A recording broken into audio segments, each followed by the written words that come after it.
अस्सलाम वालेकुम फ्रेंड्स। आज हम डिस्कस करेंगे टेप्स के रिलेटेड। लास्ट लेक्चर में हमने पढ़ा था लेक्चर नंबर 6 में ये टाइप्स ऑफ चेन्स, उसमें हम लीनियर मेजरमेंट कैसे करते हैं। आज आप लेक्चर नंबर 7 पढ़ेंगे सर्वे के लिए, जीके एसएसबी के लिए इम्पोर्टेंट है। इसमें क्या है कि जो टेप्स होते हैं इनकी एक्यूरेसी जो होती है चेन से ज्यादा होती है, एक्यूरेसी चेन से ज्यादा होती है। एक्यूरेसी याद है, कभी भी क्वेश्चन आए उसमें क्लोथ या कुछ भी होगा, बाकी चेन्स दी होगी, गंटर चेन एक्सेट्रा, आप समझ लेना है आपको टिक करना है एक्यूरेसी जिस ज्यादा टेप्स की होती है। और वहां पर हमने ये पढ़ा था रेवेन्यू चेन क्या होता है, गंटर चेन क्या होता है, इंजीनियर चेन क्या होता है। गंटर चेन को ही सर्वेयर चेन कहते हैं।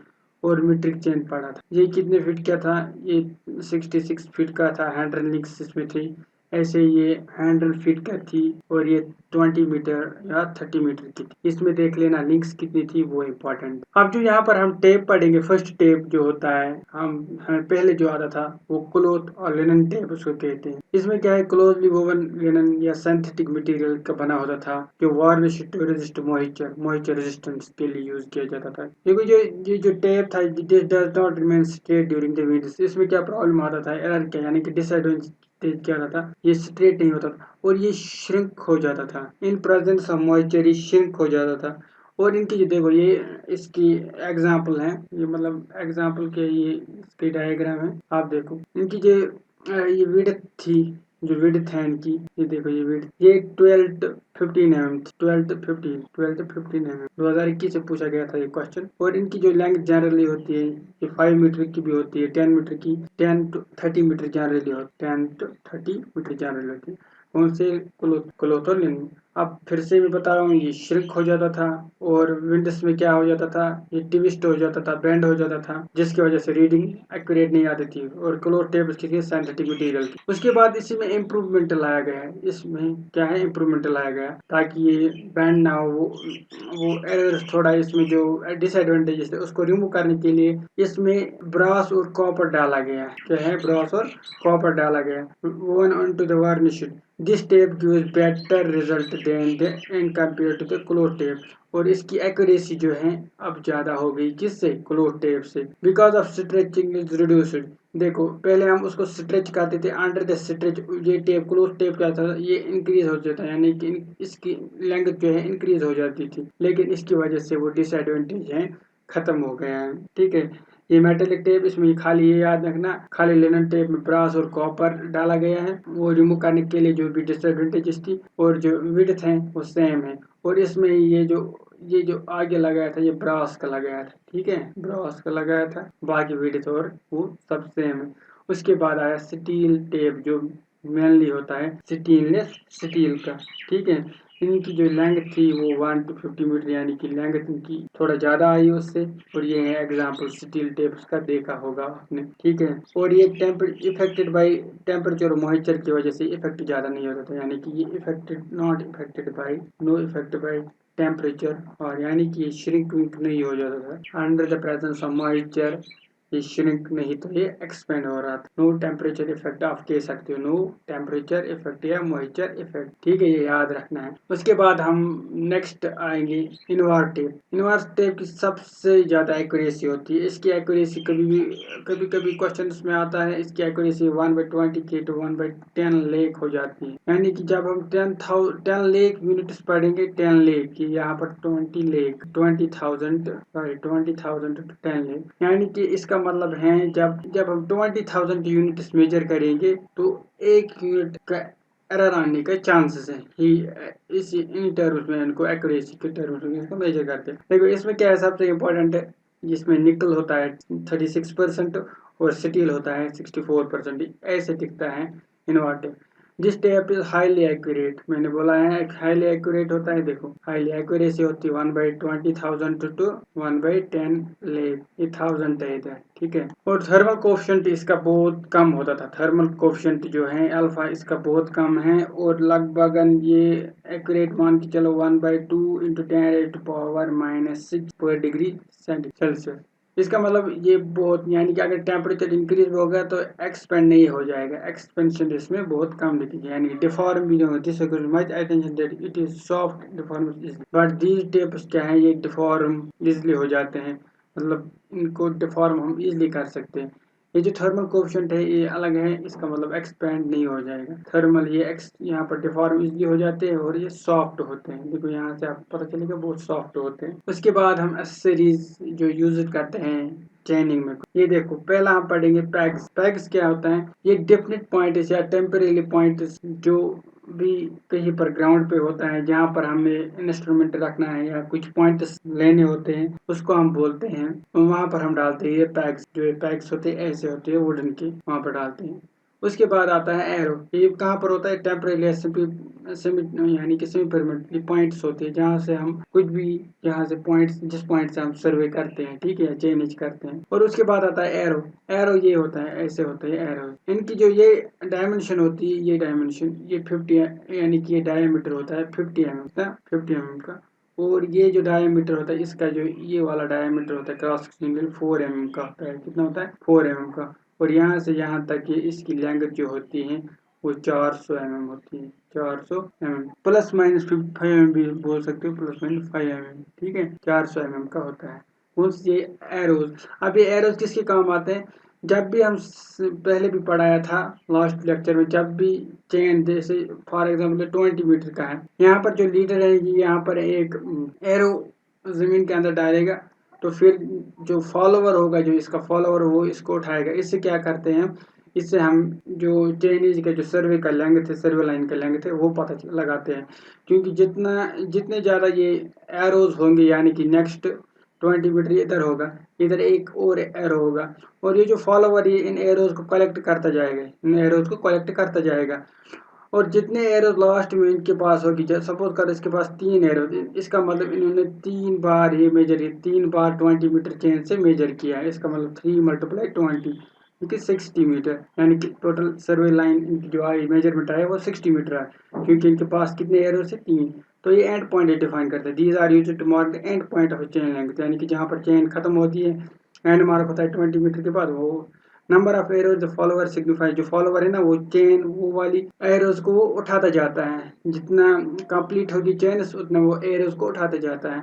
तो उसका मतलब जितने उसके पास वो एरोज होंगे उतनी चेन्स उन्होंने कंप्लीट सर्वे की है। अब ये रेंजिंग रॉड, ठीक है। रेंजिंग रॉड में आपको देखो ये डायमेंशन है एरो की 4 mm, और यहाँ से यहाँ तक ये जो 15 mm है ये वाला एरिया इसका, और ये 400 mm, और इसका डायमीटर जो है रिंग का 50 mm। इसके बाद रेंजिंग रॉड। रेंजिंग रॉड होती है used to establish the intermediate point. For example ये सर्वे लाइन यहाँ से ए से बी तक ऐसी सर्वे लाइन है कोई, हमें इस सर्वे लाइन में इंटरमीडिएट पॉइंट कोई ढूंढना हो, तो ग्राउंड पर पता नहीं होगा इस सर्वे लाइन में कहाँ पर इंटरमीडिएट पॉइंट है, तो ये लाइन वहाँ मार्क नहीं होती। यहाँ पर मैंने ये बस दिखाया, वहाँ पर ऐसे पॉइंट्स 2 होंगे जिसके सर्वे हमने किया होगा। इसके बीच में हमें कोई पॉइंट ढूंढना है, इसके बीच में, इसको बोलते हैं इंटरमीडिएट पॉइंट, यानी कि इंटरमीडिएट पॉइंट फॉर एग्जाम्पल यहाँ पर सी होगा। तो वही इंटरमीडिएट पॉइंट ढूंढने के लिए हमें ये रेंजिंग रॉड काम में आता है, ठीक है। उस स्ट्रेट लाइन में intermediate point along straight line, उस स्ट्रेट लाइन में कहीं पर पॉइंट ढूंढना है, उसको बोलते हैं हम रेंजिंग। ये जनरली क्या होता है? These are 30 mm and available length जो होती है 2 मीटर कॉमनली यूज्ड होता है। कितना होता है? 2 मीटर की लेंथ जो है कॉमनली यूज्ड होती है, और 3 मीटर या 3 मीटर। देखो ये है, ये जो है ये रेंजिंग रॉड है। क्या है? Ranging rod. तो इसमें क्या है? देखो इसमें वाइट बैंड्स होती है और ऐसे रेड बैंड्स, नीचे जो है मेटल शू होता है, ठीक है। इसको बोलते हैं रेंजिंग रॉड। और एक अगर हाइट ज़्यादा होगी तो एक यानी कि डिस्टेंस ज़्यादा होगी तो दूर से नहीं दिखेगा, नहीं तो एक फ्लैग लगाया जाता है। ये इन बैंड्स का जो साइज होता है, ये यहाँ से यहाँ तक इन बैंड्स का जो साइज होता है वो 20 सेंटीमीटर होता है। बता सकते हो अगर ये 2 मीटर की रॉड होगी, अगर ये 2 मीटर की रॉड होगी इसमें कितने बैंड्स होंगे? फिर ये टोटल वाइट रेड कितने होंगे? अगर 2 मीटर, इसका मतलब 20 सेंटीमीटर का एक बैंड है, इसका मतलब मल्टीप्लाई 10 हो जाएगा 200 सेंटीमीटर, जो 2 मीटर के बराबर है। इसका मतलब इसमें 10 बैंड्स होंगे। अगर ऐसी 3 मीटर की रॉड होगी उसमें कितने बैंड्स होंगे? फिर टोटल उसमें ऐसे 15। ओके, तो ये याद रखना हर बैंड की जो विड्थ है वो कितनी होती है? 20 सेंटीमीटर। और इसमें क्या है? If the distance is more than 200 meter then red white और येलो फ्लैग इज यूज्ड। जो मैंने बोला ये फ्लैग होता है, ये कब यूज करते हैं हम? जब जब ज़्यादा डिस्टेंस होती है तब हम यही फ्लैग यूज करते हैं। ये जो फ्लैग है या येलो फ्लैग या रेड या व्हाइट फ्लैग। ओके, अब ये अभी तक ये डिस्कशन हुआ था। अब ये ऑफसेट रॉड हम पढ़ेंगे। ऑफसेट रॉड बिल्कुल वैसे ही होती है, ये परपेंडिकुलर, कहीं अगर यहाँ पर ये चेन है कि चेनिंग लाइन है, सर्वे लाइन है, तो यहाँ से हमको परपेंडिकुलर ड्रा करना है किसी भी पॉइंट तक यहाँ से, तो हम ऑफसेट रॉड की हेल्प से वहाँ पर परपेंडिकुलर डालते हैं।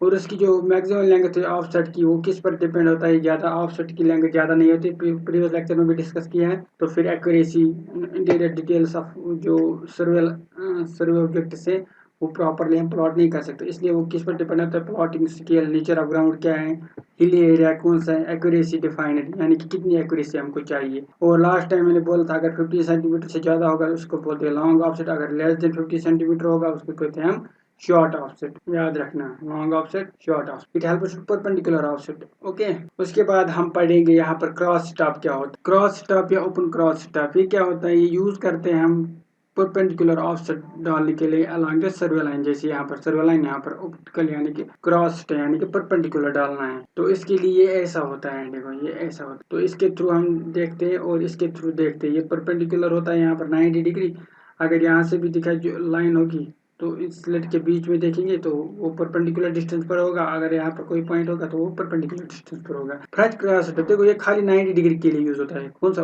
क्रॉस स्टॉप है, ओपन क्रॉस स्टॉप। लेकिन ये जो फ्रेंच क्रॉस स्टॉप है ये 45 डिग्री यानी 45 के मल्टीपल में एंगल्स मेजर करता है, यानी 45 1 45 42 90 45 डिग्री, यानी कि मल्टीपल ऑफ 45 डिग्रीज में ये एंगल मेजर करता है, यानी कि वो होता है 45 डिग्री, 90 डिग्री या 135 डिग्री। ठीक है, फ्रेंच क्रॉस स्टॉप कभी कभी आता है, कौन कौन से एंगल मेजर कर।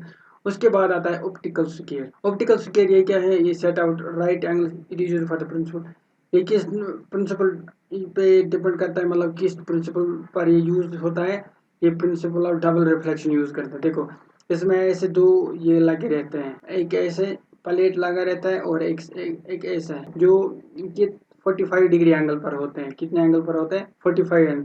जो एक मिरर है उसको बोलते हैं हम as horizon mirror, bottom half silvered and top half silvered. ठीक है, इसमें क्या होता है, देखो यहाँ पर मैंने ये अच्छे से दिखाया, ये होता है इंडेक्स मिरर और यहाँ पर ये होता है हॉरिजन मिरर। ये जो हॉरिजन मिरर, इससे याद रखना, हॉरिजन मतलब हाफ, यानी कि पार्शियली सिल्वर्ड होता है, partially silvered top and bottom. लेकिन ये जो टॉप इंडेक्स मिरर ये फुली सिल्वर्ड होता है, फुली सिल्वर्ड होता है। फिर यहाँ से आई पे हम देखते हैं तो यहाँ पर ये लाइन यहाँ रिफ्लेक्ट हो जाती है और यहाँ से एक और फ्लैग होता है वो वहाँ पर देखते हैं। तो अगर ये एक दूसरे से इंटरसेक्ट करते हैं और ये फ्लैग भी दिखता है और नीचे से भी ये फ्लैग भी दिखता है और यहाँ से भी दिखता है फ्लैग, तो हम कह सकते हैं ये दो लाइन्स आपस में परपेंडिकुलर है। तो ये याद रखना, ये आपस में कितने 45 पर। ये किस प्रिंसिपल पर वर्क करता है, ये डबल रिफ्लेक्शन पर करता है वर्क। किस पे करता है, डबल रिफ्लेक्शन इसमें होता है कभी कभी। इन मिरर्स के अगर हम इन मिरर्स के बदले हम यूज करेंगे प्रिज्म, तो उसको हम बोलते हैं प्रिज्म स्टॉप यानी कि प्रिज्म स्क्वायर। ठीक है, वो भी 90 डिग्री एंगल के काम आता है, 90 डिग्री एंगल डालने के काम आता है। अब यहाँ पर यह याद रखना, एच मतलब हाफ, हॉरिजन मतलब हाफ सिल्वर्ड, टॉप पे बॉटम पे, और ये जो आई है ये फुली सिल्वर्ड होता है। और इनके बीच में जो एंगल होता है किस एंगल पर डालते हैं, 45 डिग्री पर। और प्रिंसिपल किस प्रिंसिपल पर वर्क करता है, डबल रिफ्लेक्शन पर करता है। देखो यहाँ पर यही लिखा है कि इंडेक्स मिरर जो है ये फुली सिल्वर्ड होता है और हॉरिजन मिरर जो है ये बॉटम हाफ पे भी सिल्वर होता है, टॉप हाफ पर भी। ठीक है, ये यहाँ पर ऐसे इसका दिखता है थोड़ा सी शेप। देखो अभी इंस्टेड ऑफ अगर वो प्रिज्म स्क्वायर के बदले हमें यहाँ पर वो जो मिरर से उनके बदले हम प्रिज्म यूज करेंगे तो उसको बोलते हैं हम प्रिज्म स्क्वायर। तो यहाँ पर एक और इंस्ट्रूमेंट जो यूज किया जाता है चैनिंग में वो है क्लिनोमीटर, जो आपने प्रोडक्टर देखा है। देखो ऐसे, तो अगर कोई एंगल होगा तो हम ऐसे मेजर करते हैं, प्लम्ब आप देखते हैं कि कहाँ पर किस एंगल, ये कौन सा एंगल बनाता है। यहाँ पर फॉर एग्जांपल यहाँ पर 30 डिग्री होगा तो हम बोलेंगे कि यहाँ पर 30 डिग्री एंगल है। ठीक है, it is used to measure the slope on the ground. ठीक है, तो यहाँ पर एक और यहाँ पर ये याद रखना कि इसकी जो साइड्स होते हैं, टोटल साइड ये ऑक्टागोनल शेप में होता है। ऑक्टागोनल शेप में 8 साइड्स होती है, कितने 8 साइड, और 4 साइड्स पे इसमें ऐसे हर एक साइड 4 साइड्स में इसमें एक स्लिट लगा है, ऐसे क्रॉस सेक्शन होता है जिसके थ्रू हम देखते हैं। याद रखना, ये चीज भी कभी कभी पूछा जाता है, इसमें कितने साइड से 8 साइड। ऑक्टागोनल होता है। ये फ्रेंच क्रॉस स्टफ ऑक्टागोनल होता है और इसमें कितनी साइड इसमें ये होता है, इसलिए 4 साइड इसमें होता है। यहाँ पर एक और जो डिस्कस करने में adjustable cross stuff. Adjustable cross stuff में क्या है, ये भी एक ब्रॉस सिलेंडर का ट्यूब होता है जिसकी मतलब डायमीटर जो है 8 सेंटीमीटर होता है और 1 सेंटीमीटर डीप होता है। ये इसको इसमें क्या है कि किसी भी कोई भी एंगल इसमें कर सकते हैं मेजर और ये एडजस्टेबल होता है, ठीक है। और इसमें एक और ये है, इसमें ऐसे 2 डिविजन्स होते हैं। जो लोअर स्केल जो लोअर सिलेंडर होता है यानी कि 2 सिलेंडर होते हैं। जो लोअर सिलेंडर यहाँ पर लिखा है, जो अपर सिलेंडर है वो rotate related to the lower cylinder. The arrangement is equipped with the sighting the cylinders both are provided. The upper one carrier है वर्नियर स्केल, जो अपर वन है उसमें क्या है वर्नियर स्केल लगी होती है। अपर वन में वर्नियर स्केल और जो लोअर पार्ट है उसमें क्या होता है, उसमें लोअर पार्ट में होता है sub division of main scale, यानी कि लोअर पार्ट का जो सिलेंडर है उसमें sub division of main scale होता है। ये याद रखना। एक ये इंस्ट्रूमेंट होता है, ये यूज क्या किसमें किया जाता है कि लाइन अरेंजर इंटरमीडिएट पॉइंट ढूंढने के लिए, ठीक है। इंटरमीडिएट पॉइंट और ये किस पर बेस्ड, ट्रायंगुलर प्रिज्म। इसमें क्या होता है आइसोसेलेस ट्रायंगुलर प्रिज्म। देखो ये एक और प्रिज्म और यहाँ से नीचे से दूसरा एक प्रिज्म और इस पर बेस्ड है ये एक आइसोसेलेस ट्रायंगुलर प्रिज्म होता है वन ओवर द अदर, ठीक है। इन डायगोनल्स ऑफ टू प्रिज्म और पेंटेड, ठीक है। इन डायगोनल्स को पेंट किया जाता है। देखो ये जो डायगोनल्स है इनको पेंट किया जाता है फ्रॉम द रिफ्लेक्टिंग सरफेस। इसकी वजह से क्या है, हम एक इंटरमीडिएट पॉइंट ही ढूंढ सकते हैं। देखो यहाँ पर ये 90 डिग्री, अगर ये थोड़ा सा स्लोप में डालेंगे ऐसे, अब स्लोप ये हॉरिजॉन्टल लाइन है, जैसे ही स्लोप आएगा इसमें क्या है क्लिनोमीटर, एक सिंपल क्लियर, तो इस लाइन को क्या है ये ऐसे डी बनेगा। फॉर एग्जाम्पल पहले ये ऐसा था, अब ये कितना एंगल बनाया है इसने वो मेजर कर सकते। फॉर एग्जाम्पल यहाँ पर 30 डिग्री के बराबर है ये, तो इसका मतलब यहाँ पर एंगल जो है 30 डिग्री। अब नेक्स्ट चैप्टर में नेक्स्ट डिस्कशन करेंगे कि रेंजिंग क्या होता है, इसकी types, ranging, direct ranging, intermediate ranging, जैसे पॉइंट्स ढूंढने होते हैं इन बिटवीन। जैसे फॉर एग्जांपल ये ऐसे ग्राउंड है, यहाँ पर हमको ये पॉइंट ढूंढना है, तो यहाँ पर हम हमारी आई तो पहुंचेगी, यहाँ पर ये विजिबल नहीं होगा ये वाला पॉइंट। अगर ये ऐसे ग्राउंड है तो यहाँ पर हम यूज करेंगे कॉन्सेप्ट रेंजिंग, डायरेक्ट रेंजिंग या इनडायरेक्ट रेंजिंग, ठीक है। बस इतना ही।